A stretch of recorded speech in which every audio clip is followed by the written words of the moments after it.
Okay, so we would, I would like to bring in someone, a very wonderful and interesting personality, all the way from Ontario, Canada. So before I bring him in, let me quickly run through something here.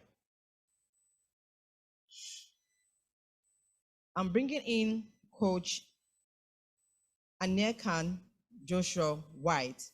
He is the co-founder and CEO of Living an Effective Lifestyle Incorporated, the LETS, transformational life coach, a speaker, an author, and an entrepreneur. Now, Coach Aniekan is not just a transformational, life coach, but he's dedicated to empowering professionals, creators, and aspiring entrepreneurs and authors at crossroads in their lives. Using great insight, Coach Aniekan empowers these people to turn their greatest life and business dreams into their most extraordinary realities. As the co-founder and CEO of Living an Effective Lifestyle Incorporated, Coach Aniekan is the creator of the weekly life program known as Nuggets for a Successful Life and the Let's Women's Mastermind Group program. Coach Aniekan's philosophy is steeped in the belief that problems gravitate towards their solutions. This motto is the foundation of his signature programs, helping people worldwide identify their passions, create new visions, and live productive, fulfilling lives. Coach Aniekan has more than 20 years of experience as a transformational life coach. His professional expertise is backed by certifications as a transformational life coach, group life coach, and career and development coach. He's also a mastermind groups creator and facilitator. Coach Aniekan makes his home in Ontario, Canada, with his lovely wife, Diana, and an amazing daughter. Please, let's welcome Coach Aniekan. Welcome, sir. Thank you very much. Coach Nathana, thank you. Hello, sir. How are you? Now, for me, talking is not about knowledge, because we can all Google. Someone asked me a question yesterday and said, what's the difference between give and help? And I said, Google is your friend. Because I don't know why you're asking, but Google is your friend. So now I know we've introduced ourselves. I want to ask, let me start with Emmanuel. So why are you here? Think, why are you here? Some of us are here because someone told me I have to come. But why are you here? Reason is because if you don't know why you're here, everything will be good. And when you leave, you will say, how was that program? Whoa, that was... And they ask you, what was your one takeaway? The program was good. So what was your one takeaway? The program was very good. I'm telling you. They had speakers. Speakers were... I need you to take out time. So take out your pen or your paper and just write, what am I expecting to take out from here? What am I expecting? Do you have a question that I want answered? Because we're looking at the coming year. This might be one of the last programs we might attend before the next year. So take out your pen and just write, what am I expecting? I'm expecting speakers would not just give you information, but they will also challenge you enough to engage. That's the critical thing. So at the end of the day, because I'm going to say some things, and I want to say this as we start. You will hear some things that you may not be able to reckon with because you have not experienced it before or you don't know. Now, how do you validate that? It can be challenging, right?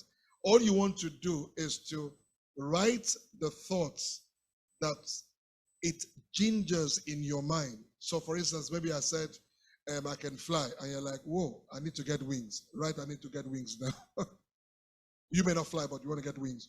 So take out time. I'm going to give you about a minute to write what your expectation for the program is. And then I will share a few thoughts with you. So what are you expecting? Whether you're a speaker, what are you expecting? Whether you're a participant, what are you expecting? Whether you're on the camera, what are you expecting? I want to know what your expectation is.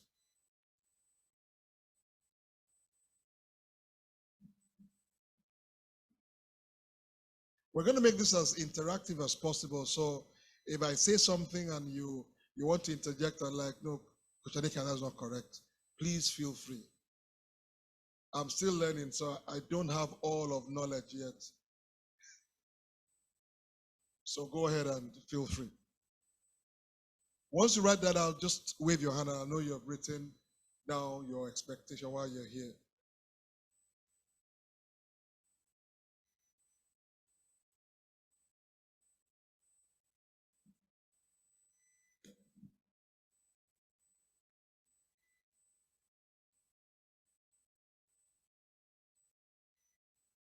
So Coach Nat, why are you here?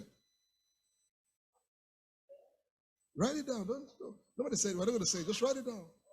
Just write. Because our expectation is to be able to deliver why you're here to you and to make that as clear as possible. But you see, for us to do that, you have to know where you're going. For instance, when you're coming for this event, we told you it's at the Lekki Coliseum, so you know where it's going to hold. So you didn't go to, what's that place called? Eleko Beach. You said Eleko Beach. You didn't go to, what's the other thing? You don't go to Fly Fish. You came straight here because you know where the destination is. The same thing as well. If you don't expect anything, then guess what? You will get nothing. So I don't want you to read what your expectation is. We'll look at that later on.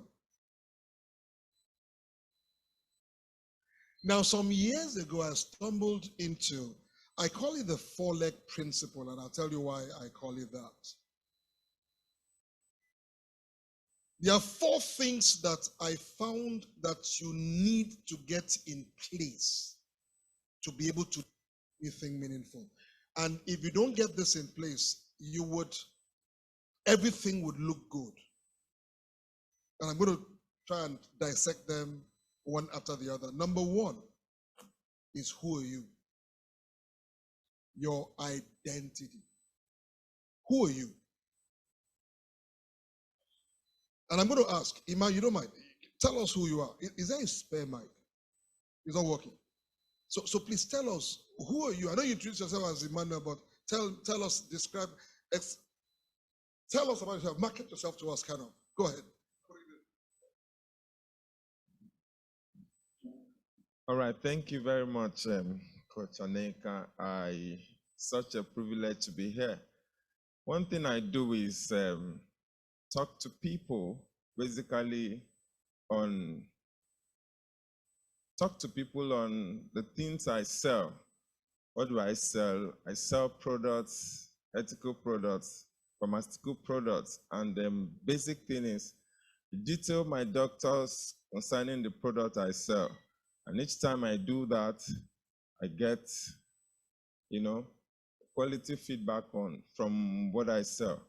At the moment, the reason why I'm here actually is to get enough capacity that would direct the course of my life, because sometimes I find out that sometimes I ask my question, what is it that I really want? What do I want to get? And sometimes when I write some of these things down, and I said, how do I get to this particular junction of my life? So the reason why I'm actually here is to get enough capacity, enough knowledge that would actually give me a course, a path to that destination that I am going to. Okay, so at the moment, you asked me to sell myself. At the moment, I don't want to sell what I've not cooked enough. All right, so I'm here to be cooked and then to get done before I'll be able to sell. All right, thank you. What about you, sir? How do you introduce yourself? Well, thank you for the opportunity. First and foremost, I would say all my life I've been a customer service person. Sold different products all my life. That has taken me into some other products. There are generic products. I've sold paint, sold cosmetics, I've managed people, and also I'm a pastor. That's all. Thank you very much, sir. Now, I would ask other people, but I'm going to kind of pause it for a bit, because how do we introduce ourselves, really? My name is Coach Aniekan. I live in Akoka. I am married to, I have 16 children. I'm the CEO of, I like to play. So I'm going to ask you a question. If I took all those things from you, how would you describe yourself? They took my wife from me, my children, my CEO. The company went belly up. So my CEO was gone. My company is history. We've known companies that went belly up. And all those things are gone. How do I now describe myself? I begin to use words like, I'm compassionate. I love people. We lose that. And that's why there's so much identity crisis in the world, because everyone has put their identity in what they do. I tell people, coaching is not something that I do. It's who I am. So if you sit me down at any point in time, if you wake me up and say, Coach Aniekan, I'm here, I'm stuck, I don't know, it just goes in automatically. So it's become life for me. I also sell, I market, I can sell myself. But I'd rather that you begin to look at describing yourself from what is inside you, not what is outside. Because everything outside, including your fine-looking wife, can be taken from you. Is that true? Is that true? That's the first thing I want you to kind of note down. Second thing I want you to put on your paper is, number 2 is, how am I designed? How am I wired as a person? What's my design? For me, back then when I wanted to go to Yaba Tech, you know what I did? They asked me, how many subjects did you pass? And then we look at math, English, chemistry, biology, physics. They are science students. And then I went into the science because that's what they told me. But I'm not. If you put me to wire this thing, now this place will blow. Why? Because it's not my forte. It's not the way I'm wired. People ask me and said, so, Coach Aniekan, what kind of business can I do? And I asked them very, very interesting questions. What do you love? When you look at life, listen, we all look at life differently. We have different perspectives of life. And it's not wrong or right. It's just the way you see life. It's the way you see life. It's the way he's. When you bring all of that together, then we have a full picture of what life is. And that's why when people argue, no, it's like this. I'm saying, okay, on what basis are you arguing now? Because I see it differently. So you need to understand how you're wired. There's some things that you like doing, some things you don't like doing. Some things you are, for instance, if your car passes by a mechanic, he can listen and say, okay, something is not because he's been wired to understand that. How are you wired? You need to understand. So even when you're looking for a job or looking for a new business, you need to look at it in that context. I know someone who passed $100 million business because it's not just wired for it. He will have to go out of his person to do it. And because it's not money that is driving him, he knows what his identity is. He knows how he's wired. He would rather, like you were saying to me, he would rather do the things that he's wired to do than just do anything because it's money. So he's concerned more about fulfillment and satisfaction than money. So many people have money, but they still commit suicide and they still do crazy things. So it's not the answer. So how are you wired? You need to ask yourself. These are questions you need to ask yourself. I can tell you how you're wired. If you've lived on planet Earth for at least 20 years, you should know how you're wired. Even for 10 years, you know how you're wired. I know how my daughter, who's 6, is wired. Some things she would not do. My daughter will come in. I didn't understand that initially, and you arrange, and she would throw everything off, go off, and come back after 5 minutes and arrange them again. So she sees things differently. Initially, I thought it was, what's wrong with this girl? But I was like, I need to watch. So I just opened a Google Doc. Every time she does anything, I'll write it. If she asks a question, I'll write it. Anything she does, because I need to understand her, for her, not the way I think she should be wired. I know some of us experience where we're kind of getting our children to go and read, go and do medicine, go and read engineering, go and read accountancy. Or you have had a dream to be an accountant, you didn't accomplish it, you want your children to. Need to understand how you're wired. Number 3, what are you passionate about? What are you passionate about? What's passion like for you? You passionate about? And I'm going to just pause here and ask. So tell me, you can shout. Do you know what one thing you are passionate about? Emmanuel, do you know? What's one thing that you're passionate? You will do it even if they don't pay you. What? Sell. Sing. Ooh, okay, we have singer. What about you, sir? Nothing. What? So they should pay you for traveling. Every time you travel, they should pay you. You'll be paid for traveling going forward. Chris, what about you? Art. Ooh, what about you? Teaching and counseling. Who else? Please shout. What's one thing? Yes. Teaching? Sharing knowledge. Wonderful. What's one thing that you're passionate about? Teaching. Okay. Now let me ask the flip question. Are you singing now? Are you being paid to sing? Are you teaching now? Are you being paid to teach? Are you traveling now? Are you being paid to travel? Are you into art now? Are you being paid for your art? Not yet. Okay. Are you being paid for teaching and counseling? Sometimes. So why are you not being paid to sing? You don't think you sing good enough? Or you don't know that's where your value is?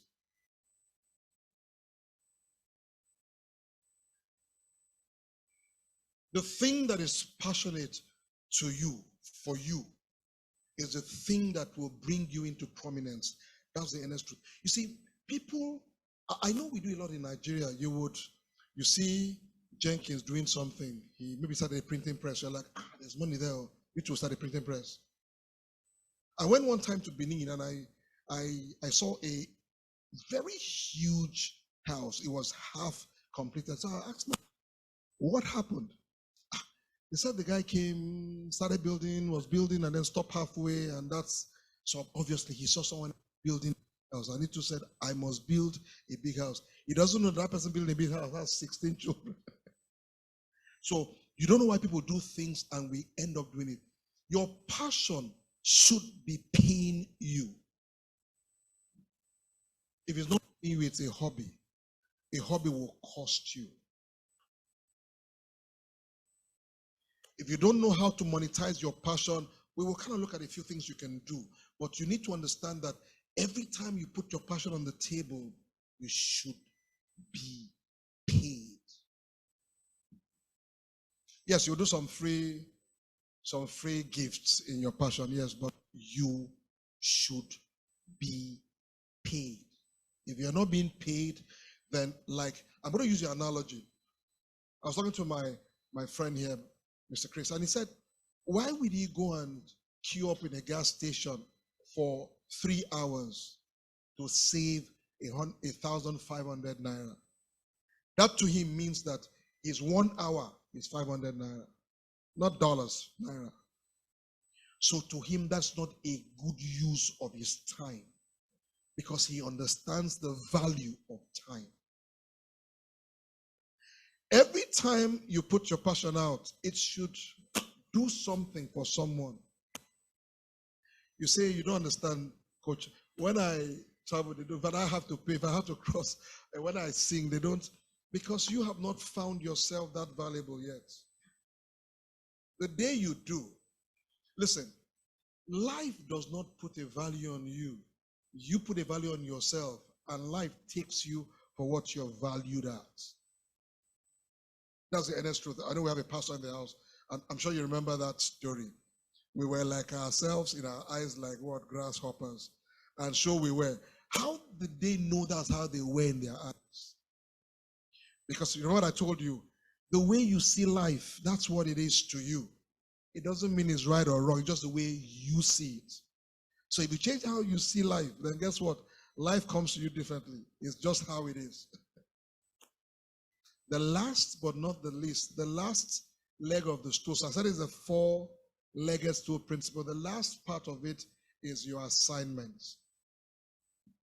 Every time I ask the word assignments, those who are Christians, they equate themselves to either you're a pastor, you're an apostle, you're a prophet, you're a teacher, and that's what assignment means.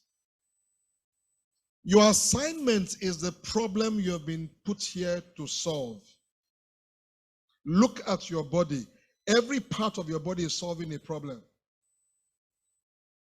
This is the flip side. If you're not solving a problem, become a problem. If you're not solving a problem, you will become a problem. Imagine you woke up this morning and my mouth just refused to open.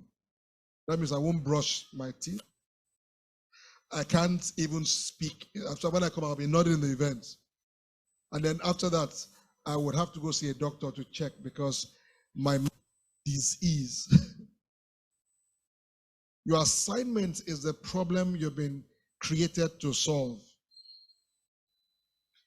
Others can solve that problem, but they will not do it like you do. So your signature on earth is critical. Very, very critical. Some of us have found what that is. Some of us are still searching. But I say one thing, please don't search for long. Because if you do, just like your passion is not yielding you a revenue because you don't know, once your passion is what your assignment is about, you will listen. Someone said to me a long time ago, he said, if you set yourself on fire, people will come for miles to watch you burn. But you have to set yourself. No, and I think that a lot of times we think that one day someone will knock on my door and say, finally, we've met you. Now come and inherit. If anything else, they will knock your door and slap you on the face with, you didn't do this, you should have done that. It's critical to understand these four things. Number one, your identity. Number two, how you're wired. Number three, your passion. And number four, your assignment. So I'm going to ask a question. How many of you have found out what problems you're here to solve? You can just wave your hand in the air, wave them like you don't care. 1, 2. Who else? You found out your assignment. How many of you are actively pursuit of your assignment? You are doing it. Up tomorrow morning, this morning, you are about your assignment. How many of you are? 1, 2. Good. Now, if you're not yet doing that, no worry. I'm sure that this program is the thing you need to do that. And I'm just going to take 1 or 2 questions. I'll step aside. So let me take a question. You have a question, you have a comment, or you are saying, you have delivered, sir. Thank you. Any question?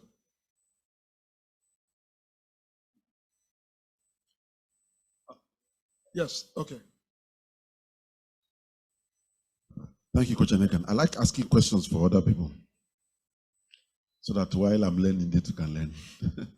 Now, one of the questions that usually comes to mind, and I also get when we talk about passion, about purpose, is that blank question. How do I know my purpose? How do I find out my purpose in life? People ask the question expecting a straightforward, simplified answer until when you definitely expand and they find out it's a series. I know it's a series, but let me ask like a novice, how would I pinpoint my purpose in life so that I can pursue it? I was about to do something, but I said, no, I wouldn't. What's purpose? What does purpose mean? When you hear the word purpose, what does it mean?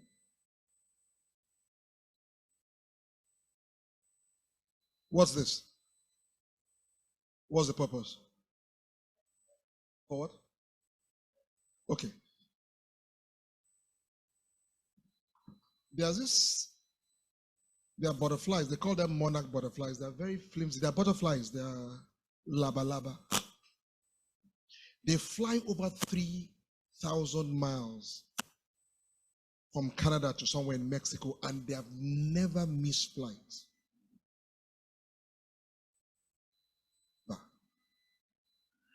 How would butterflies have a GPS to know where they are going to, and a human being in all of our glory don't know what our purpose is? Your purpose, you know. These are the things. I'm going to tell you what hinders us from walking in purpose. Number one, I found it out, but it doesn't look like Mr. Jenkins' own. So it must not be correct.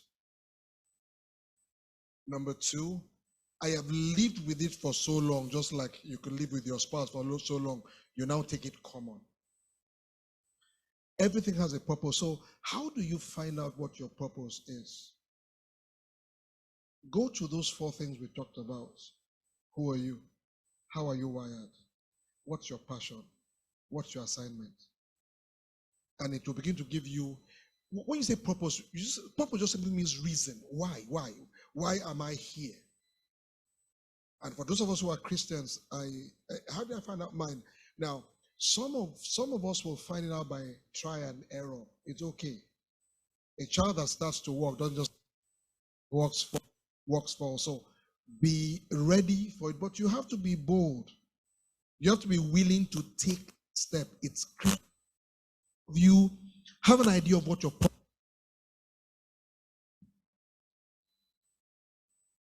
You're afraid. You're thinking, or you're waiting for support. If you wait for support, support won't come. Change doesn't come from outside, it comes from inside. If you don't change, if you're not willing to step out, I'm going to use another story in the Bible. We are waiting for the sea to split before we step in. It is when you step in that the sea will split. Nothing happens until if you decide that today is the last day you'll ever be at this level in your life, trust me, tomorrow will become a brand new day for you. No one can tell you what your purpose is. That's why we say you have to discover it yourself. If you're not willing to put in the work to discover your purpose, then nobody will slap it on you. It's not like a name tag. I mean, the most your parents could have done is give you your name. So your name is the most they can have done. But you need to now find out what's my purpose and use those 4. Because once you can get those 4 things in place and sit on it, you begin to get a direction for your life. So you don't just jump at everything that looks nice. They say, this is where it is or you're there. This is where it is or you're there. And just like the hamster, you keep moving, but you're not really making progress. Use those 4 things to get a leverage of what your purpose is. And if you found out what your purpose is, I challenge you. A lot of times, I have colleagues in my industry who are coaches like me, but when they know something, they want you to be coming to them. They don't want you to know it. It's easy. So you will call me, you will come to the guy at the top, which is you or me. You must be willing to listen. One thing that we do a lot in LETS is that we learn, we live, we teach. And that's what makes it stay. Because this principle I just taught you now, when I first was like, who would even take this? How does this even rhyme? Even me, it didn't make sense to. As I began to teach it, I began to hear questions. Guess what happens? I would go back and check. Is it really correct? Oh, it's correct. And I come back, and then it crystallizes what you say your purpose is, what you say you've learned. So your purpose that you have found out, my question is, how many people have you helped to discover their purpose? How many people are happy off because you helped them? You found your purpose and they are walking in purpose now because you helped them. If you've helped 10 people, have a goal for 20 next year. If you help 20, have a goal for 30 next year. But you have to keep on challenging yourself, getting yourself to be better for yourself. Better you are, the more those around you can enjoy you. Make sense? No other question, I believe. Yes, please. Thank you very much. So I heard you say that if your passion and your hobby are the same, that you are just, I'm confused. I mean, if I have a hobby and it's also my passion, how is it going to be, how's it going to drain me? I'm actually confused. I need Okay, let me clarify that. If you have a passion and it's not paying you, it's a hobby. Hobbies cost you. I like fishing. It's a hobby. It's costing me. I have to buy fishing rod. I have to buy line. I have to, should I go on? I have to get license. Yes. So it's a hobby will cost you. If you don't want it to cost you, start making it pay you. That's the bottom line. I'll tell you a quick story. Some years ago, my wife likes to research. She's very good at. Ask her to do this. She knows to research like. Don't use the word crazy. She's a good researcher. So people will call her. Folks will call her and say, "Listen, I'm trying to get into school. I want to read this. I want to do this. How do I get?" And in no time, she will come back with answers. So one day, she asked me a question, and I said something to her. I said, "Okay, so let me ask you, how much is your hour worth?" Because sometimes, like you said to me, we don't have a concept of the cost of our time. So we don't understand how to equate our time. So I found out that for me, I don't know about you, my every hour is $197 an hour. I'm just being moderate. So whether I'm spending that with my daughter or my wife or with you or with anybody, I know what value that time means to me. So it's critical that you begin to evaluate what's your time. You know, we were in a workshop for entrepreneurs. So I asked the question, how do you price your, and I'm going to use this for example. So the way they price things, I don't know if that's how you do it. I bought this thing for how much is this bottle of water? 100. So I bought it for 50 naira. I sell it for 100. How much profit have I made? How much? 50. Okay. So you sold it for 100. Maybe you sold 10 bottles.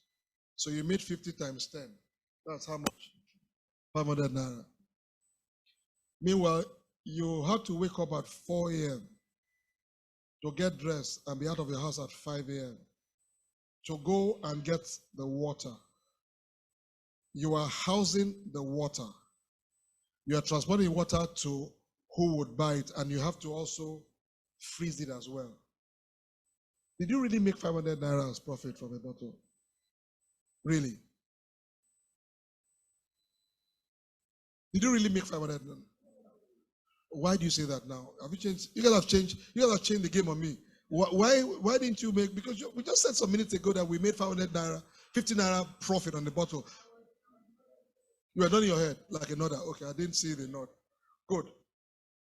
We don't factor a lot of things into the way we price. We don't. So you can see why some of us have been in one kind of business and it's not really, it's robbing Paul to pay Peter and robbing Peter to pay Paul. Because we don't have a good yardstick. Now, this is not a business, it's not a business meeting, but I need you to also put that, especially if you're selling something, you need to understand, how do I cost my product? There's so many things to consider. Number one, electricity. Number one, water. Number one, your time. Number two, your clothes. Everything that you have to put in place to get that thing from point A to point B is at a cost.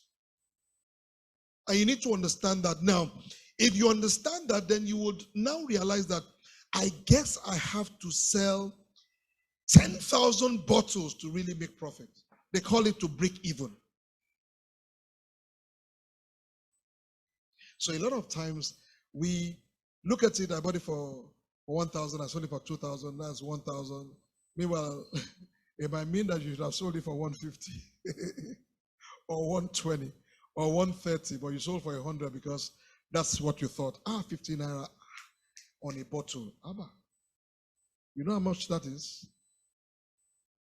So think about that. And I'm saying this for those of us who have businesses.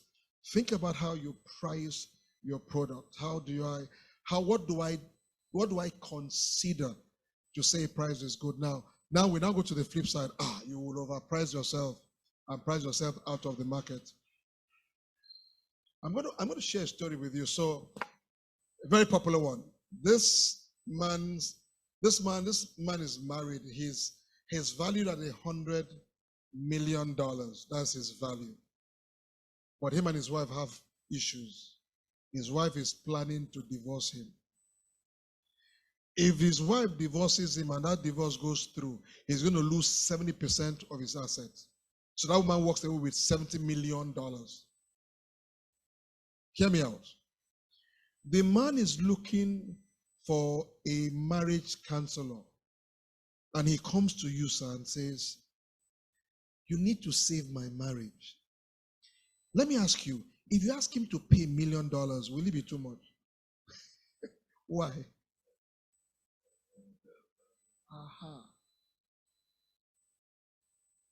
Someone asked me a question this morning and said, okay, so if you ask me how much is this bottle of water, I can tell you it's 100 naira, right? I can ask you, how thirsty are you? And you say to me, my throat is dry. If I don't drink water, I'm going to. And then how much do you think you would pay for this now? So I changed the dynamics from 100 naira to now how much you need it. It's not, listen, I said that to say this, not that you can hike your price and begin to slap people on the neck. No.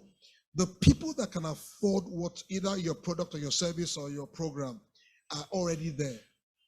But guess what?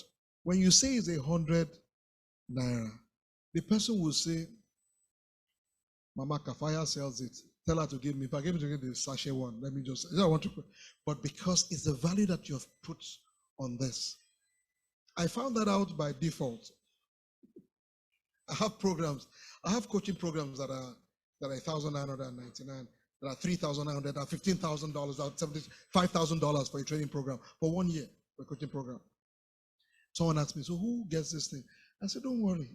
The man who's about to lose his wife and lose 70 million will not see it as an issue, but you need to. So the question is, back to what I said, is the value that you put on yourself or whatever you have or do that people will put on it.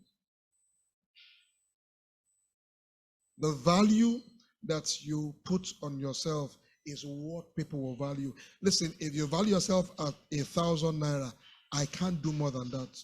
In fact, I would bargain with you 1,000. Emmanuel, what about? I just checked my pocket. I don't have 200. What about 800? Just me and you. This is final. And then say yes again. I'll if you keep saying yes, I'll keep going down. That's just how life is.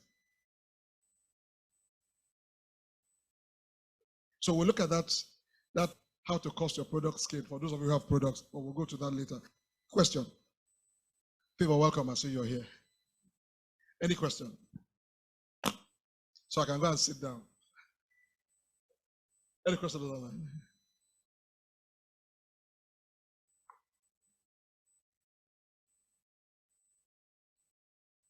So we asked a few questions. So let's use, we asked why you're here.